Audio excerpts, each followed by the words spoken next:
সালাম স্টিল ভোটের গাড়ি নিয়ে নারায়ণগঞ্জ ৫ আসনের চাষারায় আছেন সহকর্মী আব্দুস সালাম। তিনি জানাচ্ছেন সেখানকার প্রচার প্রচারণার হালচাল। সালাম স্টিল ভোটের গাড়ি নিয়ে আজকে আমরা নারায়ণগঞ্জের ৫ আসন অর্থাৎ সদর আসনে আজ চাষারা এলাকা আছি। তারেক রহমান তিনি কিন্তু ২৫০০-এ একটি নির্বাচনী জনসভা করেছেন এবং এরপর তিনি ঢাকা চলে গেছেন।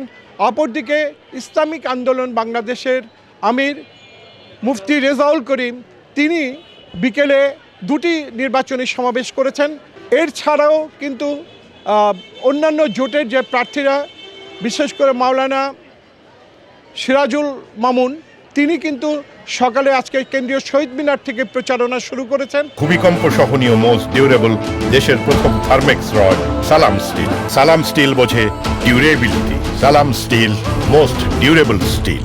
এবং অন্যান্য যারা প্রার্থী আছেন তারাও কিন্তু দলীয়ভাবে বিভিন্ন জায়গায় তারা প্রচারণা করছেন। বিএনপি সমর্থিত যিনি প্রার্থী ৩ বারের সংসদ সদস্য অ্যাডভোকেট আবুল কালাম, তিনি কদম রসুল দরগা থেকে তার নির্বাচনী প্রচারণা শুরু করেছেন। এই ছিল নারায়ণগঞ্জে আজকে ভোটের গাড়ি নিয়ে আমাদের সর্বশেষ পরিস্থিতি।